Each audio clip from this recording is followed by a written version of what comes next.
Are you fed up of getting terrible youth intake days year after year after year? You are?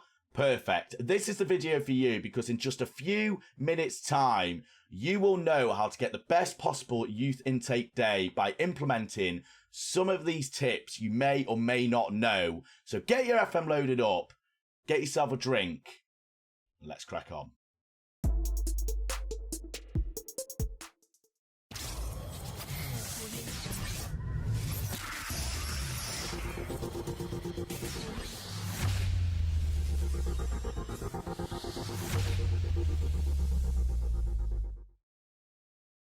Before we go any further, I think it's important to understand what factors actually determine how good your youth intake day is, so that we do understand what we are going to be covering in today's video. Now, on screen, you will see the 6 factors which ultimately decide how good your youth intake is going to be. Unfortunately, only 4 of these you're able to have an impact on, whether that be by winning competitions, improving facilities, or improving your staff. For the other 2, which we will go in very minute detail in, as there isn't a lot you can do, unfortunately, can only be edited by using the FM21 editor. So the first one we're going to go into is going to be a youth recruitment. So the easiest way to describe what youth recruitment does is it basically determines geographically how far you are going to get players that will potentially appear in your youth intake day. Now, with Crystal Palace being a London-based club, if they had a poorer youth recruitment setup, they would only be looking in the London-based area for their players. But because they have exceptional youth recruitment, they will be going outside the London area and potentially going to Manchester, Liverpool, different regions of the UK, or potentially abroad, so France, Spain, to look for some decently talented youngsters that could potentially come through into your youth intake day. That is the best way to see youth recruitment. Now, there's only one way you're able to improve this, and that is through a board meeting or requesting it from the board. And that is going through your club vision, going to your board request, going to networking. Now, for me, it says cut back youth recruitment because I have the best currently. But if you need to, if you are able to improve it, it will say improve youth recruitment, and then it'll either go to a board meeting or they will accept it or deny it outright. And that is the only way you are able to improve this. But if you are able to improve it, I'd highly recommend doing so because it does have a significant impact on how good your youth recruitment and youth intake is going to be. So sticking with the facilities tab, the next thing we're going to speak about is youth facilities. Now, what are youth facilities and what impact do they have on your youngsters? The easiest way to describe it is giving you a scenario. You've got exceptional youth recruitment. You've just got a player from Spain that is due to be in your youth intake with a 5-star potential. What youth facilities will determine is how good that player already is when they come through your youth intake. So, Crystal Palace, average youth facilities. We've got a player coming in the next youth intake, for example, with 5-star potential. Because our youth facilities aren't that great, they may only appear with a 75 current ability. They have further to go to meet their potential. But if you went to Liverpool or City or a big team in Europe with state-of-the-art youth facilities, they may already start with 100 current ability. So they have less distance to go to meet their full potential. Now, there's only one way to improve this once again, very similar to the youth recruitment, is that you do have to go to the board.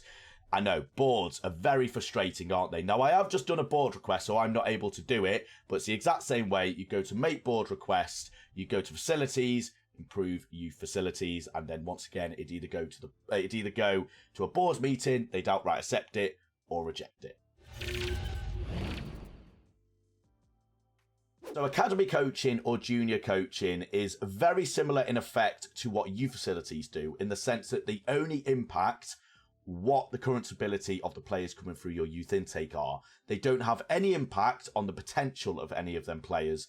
Now, the best way to describe what academy coaching actually is and what it does is, in Football Manager, you only see the under-18s and the under-21s. However, like in real life, every club will have an under-12s, an under-15s, and under-17s.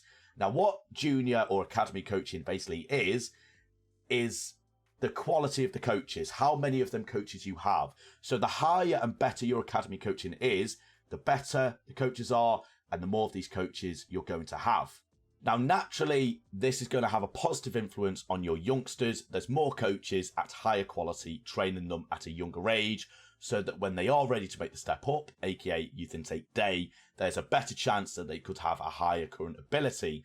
Now, please bear in mind with this, just because you have fantastic academy coaching, the best youth facilities in the world, does not necessarily mean that you're going to have very high current ability players every single year. Sometimes players, just like in real life, don't make it. Could be down to their personality. They might not be training hard enough. So just bear that in mind. But what it is doing is giving you a better chance of having these higher current ability players.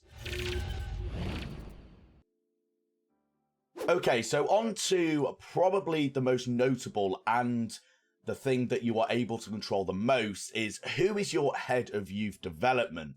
Now, there are a few things about your head of youth development that you may not know that actually does have an effect on the type of players that will come in to your youth intake day outside of the attributes that are required. So working with youngsters, ability and potential. There's a few other things that you need to look at when you are picking your head of youth development to get the best regens into your intake as you can, and also what positions they are going to play. Now, the first thing that we're going to have a look at is going to be the personality of our head of youth development, because believe it or not, the personality of your head of youth development is actually going to have an impact on what personalities your players coming into a youth intake actually have. So, for example, my current head of youth development at Crystal Palace is Antoine Thompson, and as we can see, he currently has the fairly determined personality, which is pretty good. Now, what impact is that going to have on any players that he brings through in the next few years? Well, with any head of youth development in the game, there is a chance they could partially or fully pass on certain elements of the personality they have onto the players they bring through. So for Antoine's example, there is a higher chance that we are going to get more determined players with higher professionalism. And the same could be said for a model citizen head of youth development. Very high professionalism, very high determination. There is a chance they could pass it on to any players that come through their intake day. And the same could be said for a negative personality, fickle, unambitious. That could be passed on to these players. So the personality you really need to keep an eye on, because it does have quite a big effect on the players that are going to be brought through. And as we know, on any players on Football Manager, a personality is a big thing. It ultimately determines whether or not you're going to get that player potentially or how they're going to progress. So it's something you really need to keep an eye on. So the next thing you do want to bear in mind when picking your next head of youth development is something that maybe a few people do not know about and the impact it will have on the players you bring in. And that is the tactical style, the preferred formation, and the playing style. Now, depending on what your preferred formation is of your head of youth development, this will have an impact on the sort of players and positions they are able to play through your youth intake day. So, for example, for Antoine Thompson, his preferred formation is a 4-2-3-1.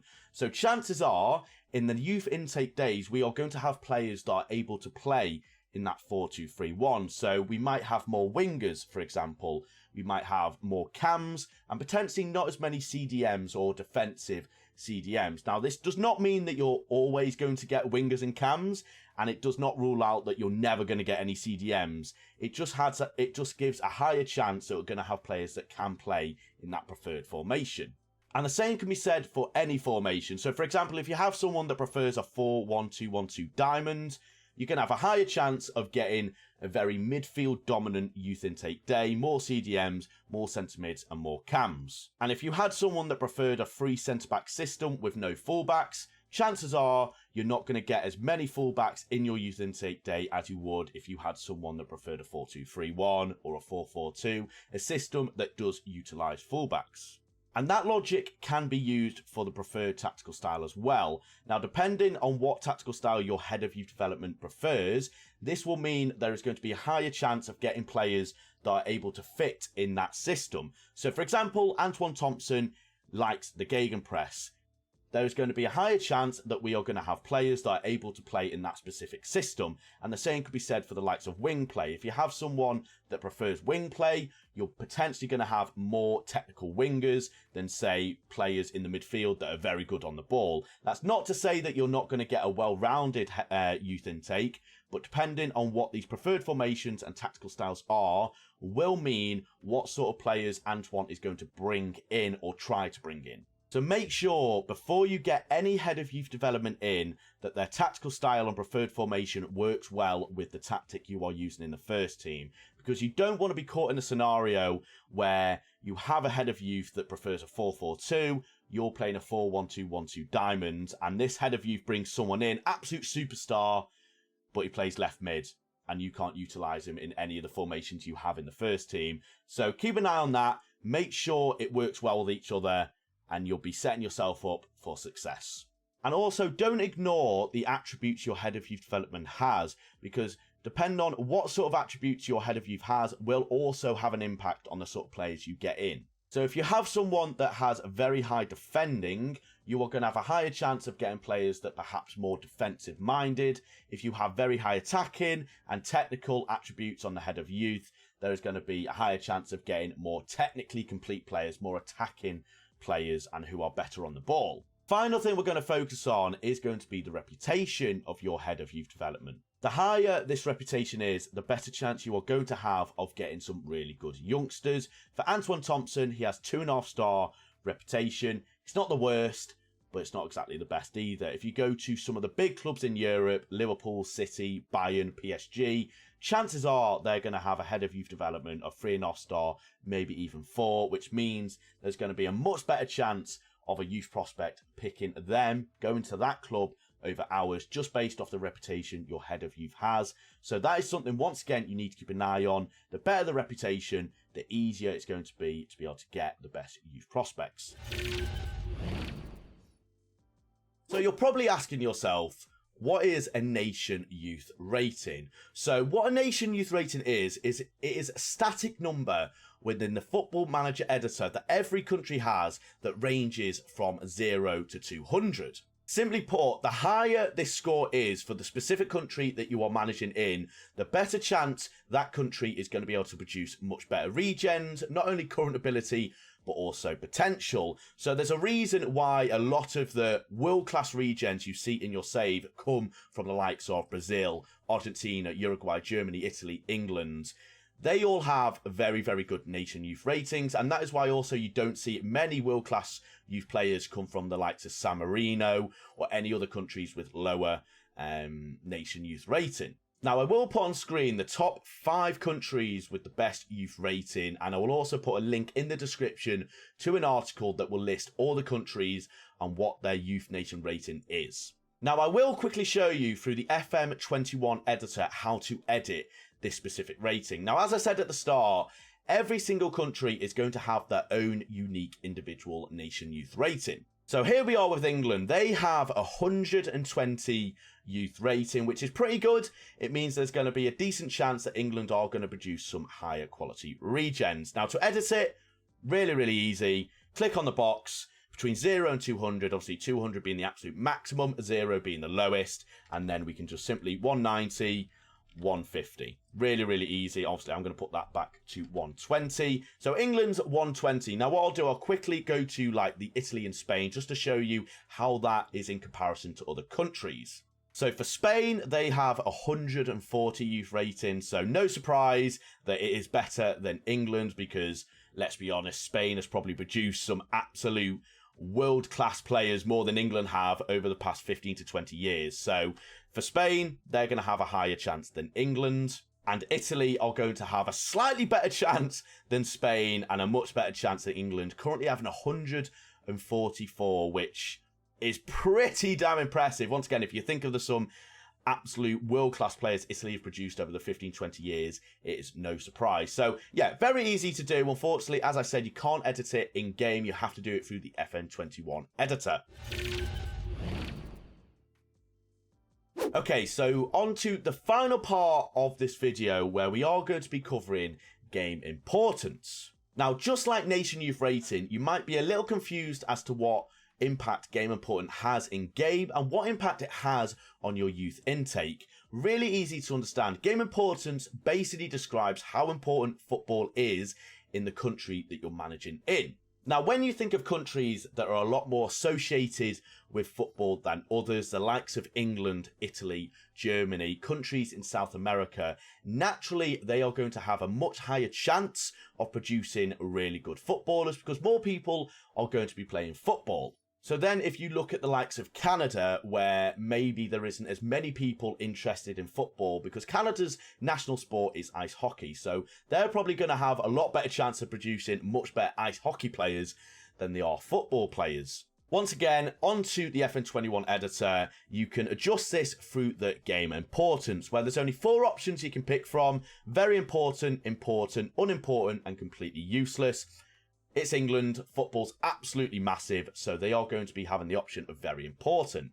Now, if we go over to the other side of the coin and we have a look at Canada, football's not that big, so they're going to have the unimportant option, and that is why you don't see too many world-class Canadian players. It's not impossible, but it's a lot less likely than getting players from England, Brazil. You get the gist. So, as I said, if you're going to manage in a country and you're expecting to build your team in the next few years full of world-class regens, make sure you are aware of the impact the likes of Nation Youth Rating and Game Importance is going to have on that challenge. Otherwise, you don't want to be caught short. A few years' time managing a country where not great youth rating, not great game importance, you might not have that fantastic youth squad that you want. So that is going to bring us to the end of this video. I really hope you enjoyed it and I really hope you got some helpful tips. Feel free to leave any comments in the comment section with any feedback. Obviously, I don't do many tutorials, so I'm always looking to improve. So make sure you put some stuff in the comment section that you'd like to see in future videos. And if you have enjoyed it, make sure you're hitting that like button, hitting that subscribe button, hitting that notification bell to be alerted when these videos do go live. Thank you so much for watching. Have a good morning, afternoon or evening, wherever you are in the world. Stay safe, and I'll see you in the next video. Goodbye.